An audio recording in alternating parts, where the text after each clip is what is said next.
Alrighty guys, we're back for some Gruul Defiler, and this is a Brothers War standard brew. We're going to go over the deck, then hop right into some ranked, but first things first, for anyone who may not know, I'm Red Cat and I play aggro decks and any decks with red in them as well, so I hope that sounds fun to you. Also, we do got that Discord link down in the description if you're interested in joining that up. Speaking of the Discord, guys, this was a suggestion from over in the Discord. This is my version of that deck, so thank you so much for the suggestion. I think we're going to have a ton of fun with this one. Rocking 4 Defiler of Instincts, a 4-mana 4/4 first strike as an additional cost to cast red permanent spells. You may pay 2 life. Those spells cost 1 red less to cast if you paid life this way. This effect reduces only the amount of red mana you pay.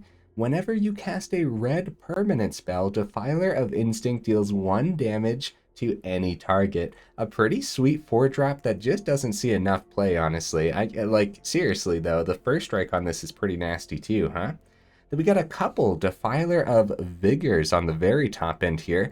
A 5-mana 6/6 with Trample. As an additional cost to cast green permanent spells, you may pay 2 life.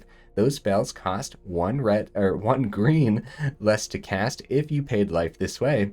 This effect reduces only the amount of green mana you pay. Whenever you cast a green permanent spell, put a +1/+1 counter on each creature you control. Pretty sweet cards, guys. Honestly, we have a couple ways in here to give them haste as well, which sounds really good. But then most of the deck is just packed with Gruul cards, right? So we can utilize both Defilers while they're both down on the board, which is a pretty cool concept. Yeah, like I said, really cool suggestion. Thank you again, huh? Let's go over the rest of the deck real quick. We got 4 Kumano faces Kakkazans, a couple sticky fingers here. The treasure's going to be great, and it's going to work well with one of our 3-drops, which we'll go over in just a second. But I also keep saying it, sticky fingers is just underplayed, and it does so much, like, all the time. Every game I play with sticky fingers, it just does so much in each match. So we got 4 Black Market Tycoons. We don't get to see this one too often. A 2-mana 2/2 at the beginning of your upkeep. Black Market Tycoon deals 2 damage to you for each treasure you control. Hopefully you're spending all of your treasure anyways, right? Then you can tap it, create a treasure token. So yeah, pretty cool. It's actually really neat to run this down after a Kumano because a 3/3 Black Market Tycoon is much, much better than a 2/2 since now Cut Down doesn't pick it up and then Play with Fires don't pick it up either. So pretty cool. We have 3 Hajars in here. Loyal Bodyguard, a 2-mana 3/3. You get to sacrifice Hajar to have legendary creatures you control get +1/+0 and gain indestructible until end of turn. And we have quite a few legendary creatures in here, actually, that this could work with, which is awesome. Just another really cool one to run down after Kumano, too. Just having the 4/4 for 2 mana sounds pretty awesome, huh? We have 4 Kessig Naturalists in here. The ramp off of this is pretty solid, and we have a very tiny werewolf theme going on in here as well. So 4 Reckless Stormseekers sounds good to me. You know what's really good? Running a Stormseeker down on 3 and then on turn 4 get that Defiler down, huh? But maybe you don't have Defiler of Instinct in your hand and you have a Halana instead. Yeah, we know how gross that is. We don't really get to see this too often anymore because Halana doesn't see as much play, probably because of Cut Down, huh? And all the mono black we're seeing. But yeah, we have a single Halana here in our 4-drop spot as well. Have a single Kodama as well in here. Few different ways to get modified creatures between Kumano and Sticky Fingers, and I feel like, oh yeah, Defiler of Vigor, of course, right? So it's pretty cool. It works because it's legendary with the Hajar as well. So yeah, we have 3 Tovolar Dire Overlords, getting that small werewolf theme that I was talking about. Drawing extra cards with this is really powerful, and when it is like, so at the beginning of your upkeep, if you control 3 or more wolves, it is so easy to control 3 or more wolves, even if you just have a small werewolf theme, right? And then you get to transform any number of human werewolves you control. That's really powerful, huh? We have a couple Jinnie Fays in here. A 3-mana 3/3. If you would create 1 or more tokens, you may instead create that many 2/2 green cat creature tokens with haste, or that many 3/1 green dog creature tokens with vigilance. So that obviously works with the treasure generation on Black Market Tycoon and the Sticky Fingers, right? Yeah, Jinnie is a cool one, and in our 4-drop spot, again with the wolf theme here, we have a couple Arlins, and when you generate those wolves, you can totally have them come down as hasty cats and then swing in for a fair bit of damage, huh? Especially if your opponent doesn't have much on the board state. Also, the top ability on Arlinn is underrated for sure. Until the end of your next turn, until your next turn, you may cast creature spells as though they had flash, and each creature you control enters the battlefield with an additional +1/+1 counter. That's right, yet another way to get modified creatures with the Arlinn for the Kodama. I thought I was still missing something, but yeah. And then when it is nighttime, the Moon's Fury is kind of crazy and helps you wrap up games, huh? That's everything, guys. The mana base, we have our 8 dual lands naturally. A fairly even split with a Who Endures and a Crucible of Defiance. And some honorable mentions over here, guys. Rugged Highlands. I almost added this because I'm a little bit concerned about how greedy the mana could be. But overall, I think we'll be fine with the treasures from Black Market, the treasures from Sticky Fingers, the red or green source from the Naturalist as well. I think we'll be okay. Sanctum of Nature could be a cool one in here. That bottom ability where you can have some bears generating against like control decks and stuff, it's really good. And then we do have legendary creatures in here that have green in it, so Sanctum of Nature, I didn't want it to slow us down in the early game though. It's just something to think about, huh? And then some of these were in the original deck list that was posted on Discord, but I did want to make my own version of the deck, but all of these could be really cool in here for sure. Okie dokies, guys, let's go ahead, take it into some ranked and see how we do.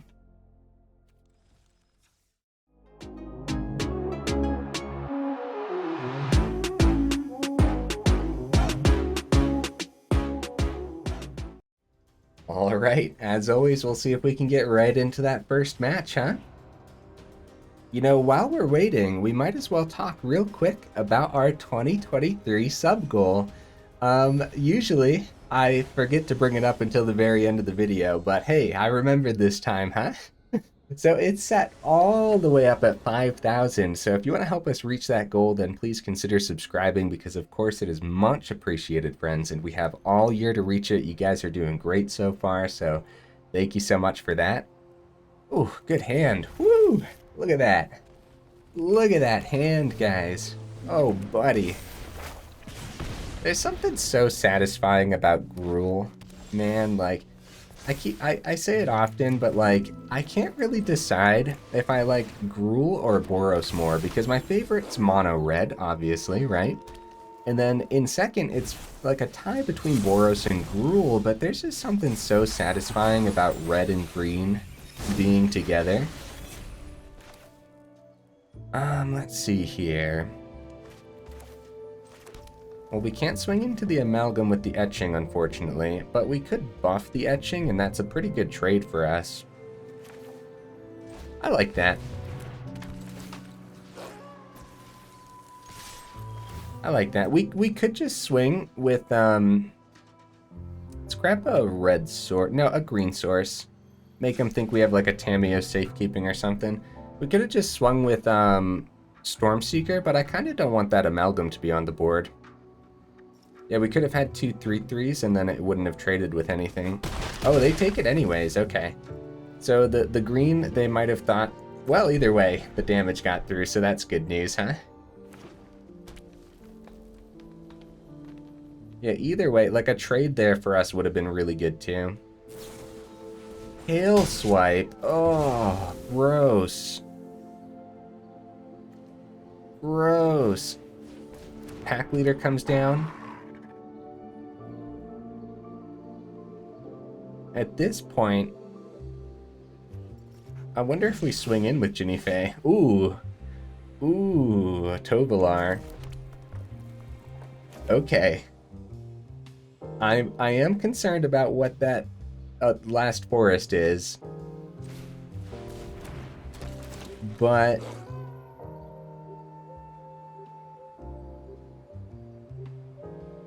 do they double block the Tovolar, right? I don't think they double block Stormseeker here. And if we swing with Etching, then it's a good block for them, but we'll get a couple draws potentially. Yeah, you know what? We're swinging with all of them. I feel like the opponent's in a sticky situation, and so if they block Amalgam into Etching now, and the other two potentially get through here, then that's huge for us. Oh, I just smacked my keyboard, guys. I hope I didn't change anything. So where did they end up blocking here? Right, so we want to make sure pack leaders first, I guess, either way. No, not either way. Yeah, we wanted pack leader to be first for sure. Get a draw there. Hajar, nice. Opponent's down to 7 and sweating, I hope.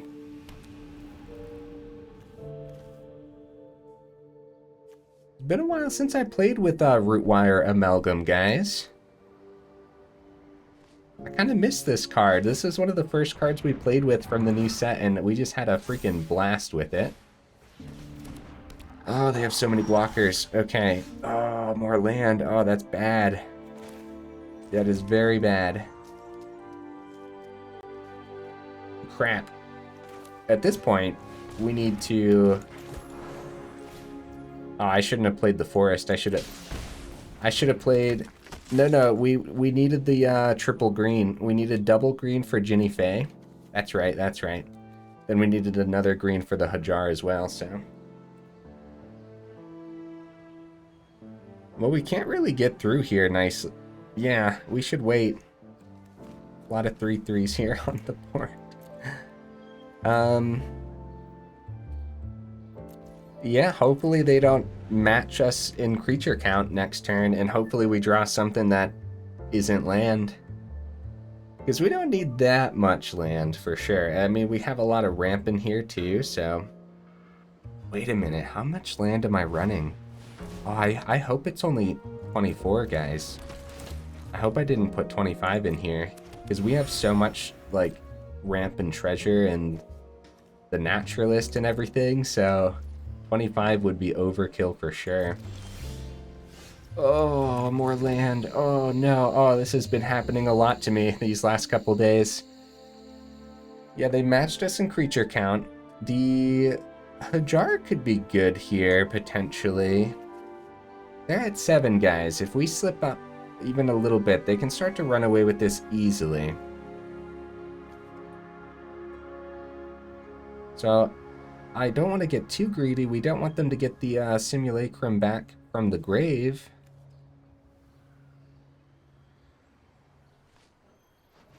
Yeah, we gotta hold back, unfortunately, guys. I don't think we swing there. At least it's nighttime. That's good, right?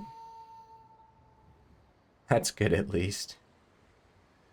Because now we have this ability here where X, red, and a green target wolf or werewolf you control gets +X/+O and gains trample until end of turn, which might actually be enough to get through here. Like, they really want to switch it back to daytime. Yeah, we're going to take the 4. Good swing from the opponent. Yeah, the vigilance and everything. Great trades on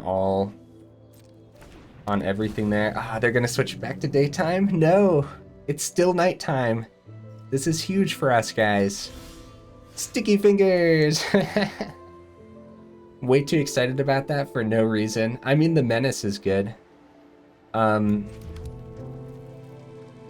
we probably just 1, 2, 3, 4, 5. We can buff it. I mean, we could give it menace and buff it for 4 instead, and then full swing. I guess. Buff it for 4 instead. We got a full swing. At this point, the opponent's actually seeing a lot more than we're seeing, and so it's gonna start to lean towards them regardless. So if we could slip that damage through this turn somehow, it really depends where they end up blocking. Because now they're forced to double block the Tovolar, and we're going to buff it, and then everything else on their board doesn't really, like, the tracker trades with something, right? So we're still going to buff this Tovolar regardless, because there's nothing else we can do on our turn. We're going to make sure we take out the root wire. This has Death Touch, so that trades there. And it looks like they're going to keep Pack Leader, take 2 from Etching, which could be pretty good. If we want the Tracker to survive, we could... Oh, they go Tracker into Etching.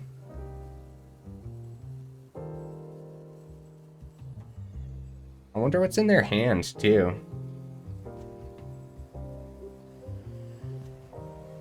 We can always sacrifice the Hajar. Okay, we'll make sure that the Amalgam dies.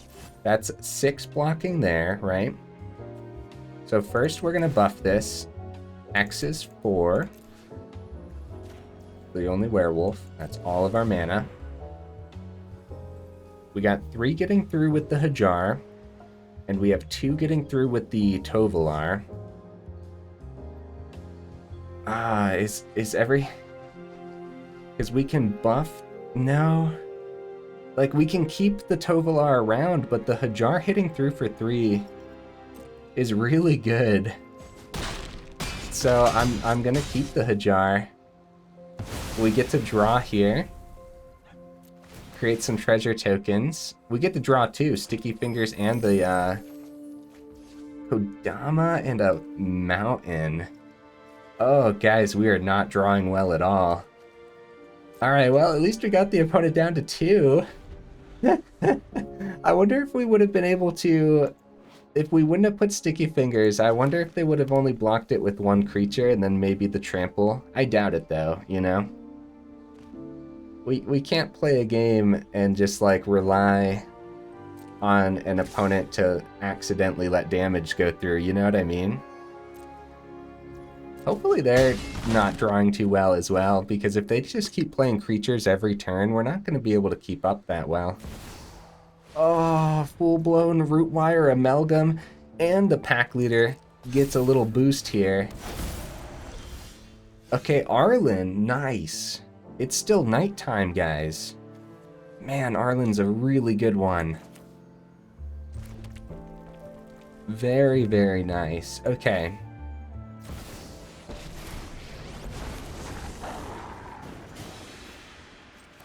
Five with Trample. So the 2 will get through there no matter what. Might as well play this, because I believe the Arlinn counts.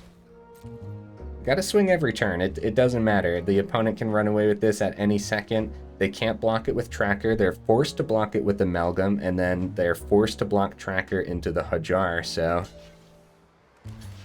And I think Arlinn counts as a modified creature, right? Because it has the loyalty counters?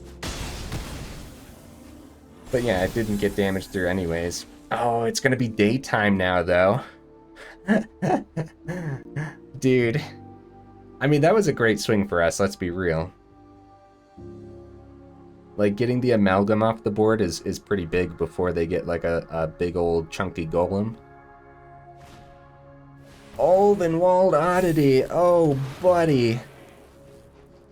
Oh, Arlinn, no. Arlinn. Come back, Arlinn. So, if we block, Arlinn takes 1, we can -3 get a couple wolves, or we let Arlinn die, swing Kodama to face, and they are forced to block with Pack Leader. Either way, we're in, like, serious trouble, guys. I don't even know where to begin now that the oddity's on the board. Sorry, opponent, I'm thinking. If I let 1 go through, is 2 wolves better than the Kodama? No, I don't think it is. I think we unfortunately lose the Arlinn here. Oh no, more land. Oh no. We know the trade happens here because it's a forced block, but if we don't let, like, if they could drop, like, oddity number 2 next turn. Okay, we're gonna go no attacks. Let it go back to nighttime. And I don't know if there's gonna be a way through, guys. What a first game, huh? We're drawing terribly. And I'm really concerned that I had 25 land in here for some reason, but I'm pretty sure I only had 24. I'll double check. You know what? Right after this match. Swing with Oddity. Yep, we're gonna just take it because it's gonna come down to this draw. I don't know what we could draw. Yeah, more blockers. Oh yeah, we're doomed. No, more land. No. Good game, opponent. Ah, GG. Yeah, we could have seen so much more there in this entire game, huh? Good game. I'm wondering, like, we had trouble, like, establishing our creatures on the board properly, and if you guys couldn't tell, the deck doesn't run removal. Well, does it run any removal? I don't think so, because the whole point of it is to, like, establish that big old chunky board state as fast as possible. Real quick, guys, I gotta double check. It's gonna drive me nuts. Make sure I only have the 24 land. Okay. We're fine, we're fine. I had to double check though, just in case, because I feel like I've done that in the past. Sometimes when you have treasure ramp and everything, you can successfully run like 23 or 22. But we have so many 3-drops and so many 4 and 5 too that we want to get onto the board. This is an alright hand. This is an alright one. We don't worry too much about Chapter 2 on Kumano. We just get it down, get the creatures rolling.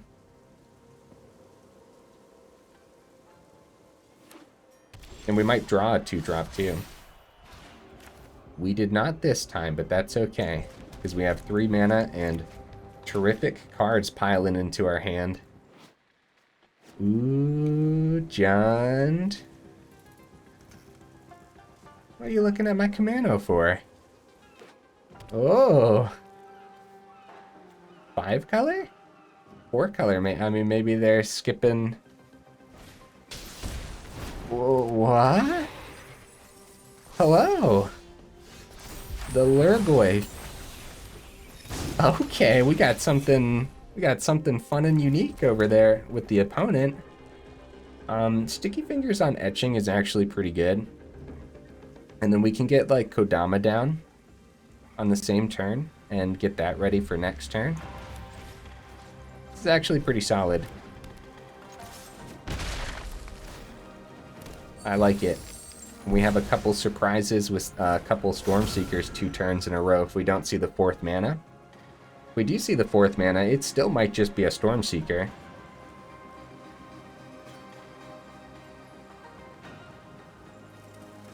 Like that turn, we could have skipped the Sticky Fingers and went Stormseeker and full swung anyways, because this is only a 1/2. But I like getting that like down and equipped and ready. For some reason, that just seems more efficient to me.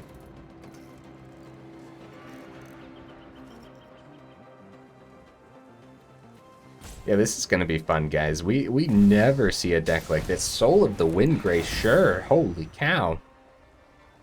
Why does it feel like it's like turn 2 right now? I know it's not, but 4 drops just seem so early to me sometimes. It really does. Like, how are we supposed to deal with a 4/5 Soul of the Windgrace this early on without having, like, our own 4-drop to counter it, you know? Get a little bit of ramp. A double block into the Etching would be interesting. The Lurgoyf would die. Kodama would get through. Because, like, if we went Stormseeker buffed Kodama so that way they can't successfully block it with Soul. I don't know exactly what they do here, but I do know I want to try this. We want to see if we can get through with a modified creature to get the 4th mana. Yeah, the Menace on the Etching. Sticky Fingers, guys, I'm telling you, underplayed. Because if they double block Etching... Yeah, so now we'll actually get the Kodama ramp too, and the treasure, so we can successfully play Kumano this turn as well, and get ready for the Defiler. Or we could save the Kumano for when we do get the Defiler down. Every little bit of damage might matter here. But a chunkier Defiler would be good too. Alright, alright. And the sooner we get Etching flipped, like what's... I think like the extra 1 damage from Defiler isn't worth the fact that we could get this to a 5/5 with first strike. And then the Etching flips a turn sooner too, so... Ashnod Flesh Mechanist. Oh my goodness. Okay, they had another one of these guys, the Necro Genius. They put a slow Gurk into the grave. What is this madness? I barely know what most of these cards do. I mean, I do know, but I'll have to be double checking here too.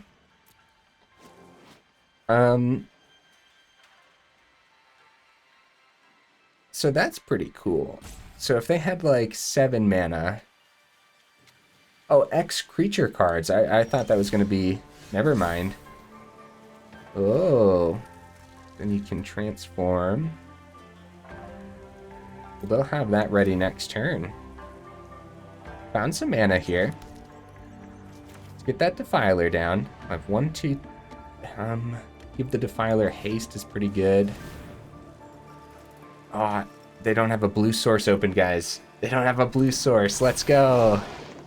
It could just be spot removal, though, which would kind of suck.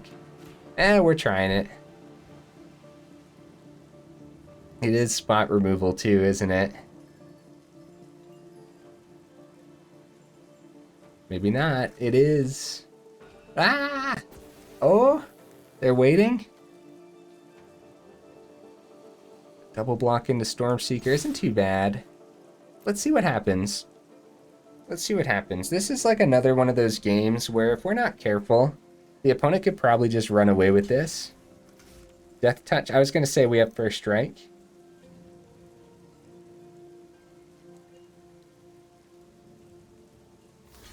Okay, they'd still need to double block that because it has Menace. Okay, so, yep. So we might actually get 6 through here, guys. I guess we'll go like this. That's fine. And the full swing is still worth it, just so that way we can actually get more stuff going around. Abandoned Mire. Only costs 2.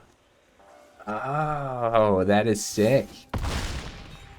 Opponent's down to 5. We lose everything. Draw a card. Oh, since we didn't get the treasure token from Sticky Fingers, we can't actually play the Stormseeker this turn, too. Well, this is anyone's game, because at any point they could find some spot removal. And we're having a rough time actually establishing something onto the board. Probably because of my greedy full swings, honestly. Like, if we just swung with Defiler, we'd still have a couple creatures on the board, but at the same time... Yeah, maybe I've been too greedy with my full swings today. I'm going to take a step back in the next couple games and see if I can keep more creatures on the board. Okay, look at this, huh?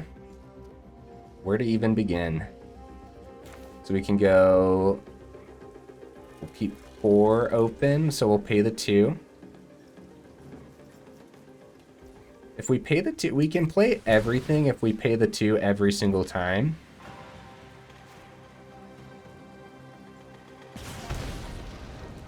Which I think will be pretty good. We actually could have started with Arlinn.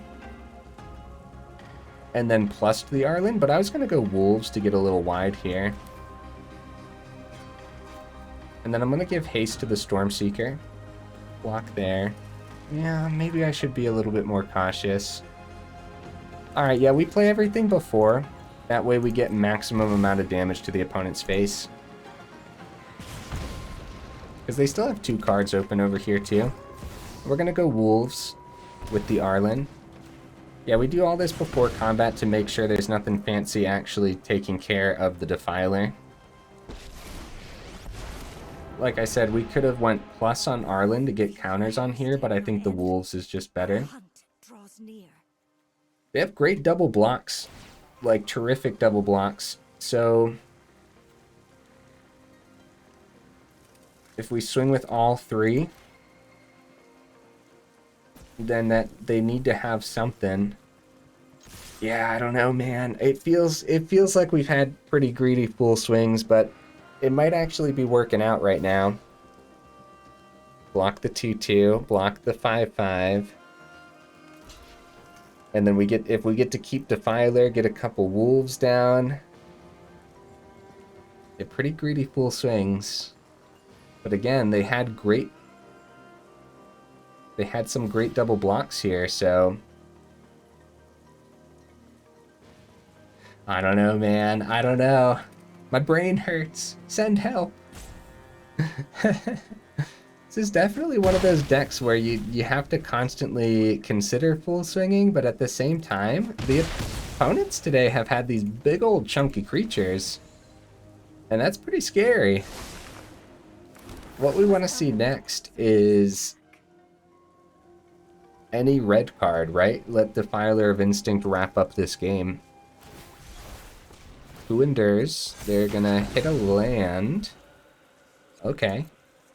Let's grab, I guess a green source. It doesn't really matter, because we have no cards in hand or anything like that. GG opponent. Wow, yeah, they were definitely looking for spot removal for the Defiler of Instinct, but hey, maybe they didn't have it. I mean, we don't have it, right? The whole point of our deck is to just go bigger than the opponents can. Jeez. Kind of worked there, but I am like thinking back, was there any better way to hold back my creatures? And either way, I think the Defiler had to swing in because of that first strike.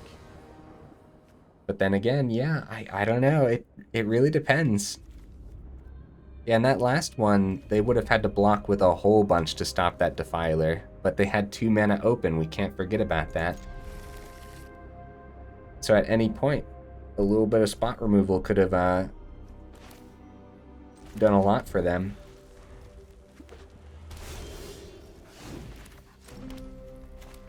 Let's go Naturalist, so that way we can go turn 3. Well, okay, yeah, so Naturalist is out of here, unfortunately. I was gonna say we could potentially have turn 3 Tovolar and then play the Kumano off the red source from the Naturalist. Still gonna be a turn 3 Tovolar though. Just don't get the Kumano down. Nice, it's to nighttime, and I can only imagine they have spot removal then. Playing around a make disappear might be essential this match. I'm gonna do this before combat, because if they make disappear, maybe the Tovolar gets through without getting eaten by like a Fateful Absence or something. Alright. We get 4 damage through. We're gonna try the Kumano. Kodama is what we drew.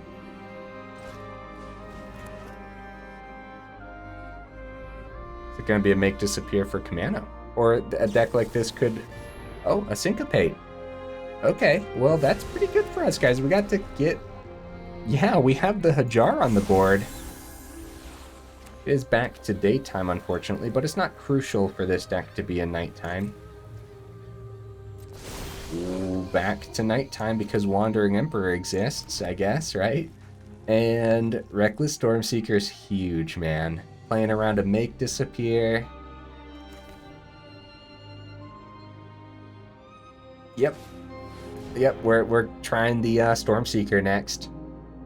Can only imagine that if this doesn't get countered, then Urtai. Wow. Okay, it's been a second since I've seen Urtai, believe it or not.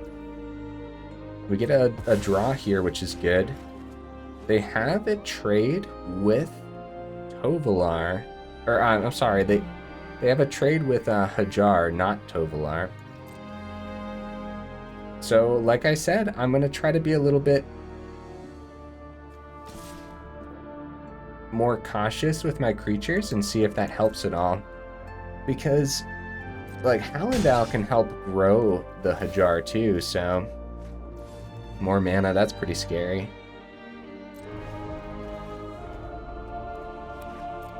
We'll see. 5 open past the turn, yep. Alright. Defiler of Instinct, nice. Okay. Well, thinking we try Hallandal now. 2 mana open, play around that Make Disappear. Unfortunately, could be another Urtai. I'd love to go like Defiler, but it's not as good as the Hallandal here because buffing the Hajar is huge. Oh, this has to be the Wandering Emperor then, right? I wonder what they end up hitting. So Wandering Emperor, because if they hit the Hajar, then we can sacrifice it and give the Tovolar. Like, it doesn't really matter, but yeah, they want to hit the Tovolar. Okay. I wonder if they chump or take 5. Probably take 5 since they gained 2. They do end up chumping. This isn't bad, guys. Like, this is anyone's game. We got some, like, Esper control over there, which is definitely scary, but they probably would drop their farewell on this board state. Like, Hallandal and Hajar are scary enough for a farewell to come down, especially when Wandering Emperor. Yeah. Do they wait a turn? Oh, they go for the death of the Wandering Emperor. Might mean a second one in the hand, which unfortunately is a trend recently. Double Wandering Emperors 2 turns in a row has been happening to me way too much. Okay, hear me out. If we go Defiler, we have 3 mana open. We pay 2 life, get the Arlinn down. It's still nighttime for the rest of the turn. Give haste to Defiler, and Arlinn will be a 5/5. A cut down to the Hallandal. Well, at least it's not a counter spell. Okay. The Kodama wouldn't be too bad here either, but do 1 damage to their face. Oh, really? Hey, GG opponent, let's go. I wonder if they just ran out of removal in their hand. Very nice, guys. That was pretty cool. That's kind of the game plan, right? Just overwhelm the opponent.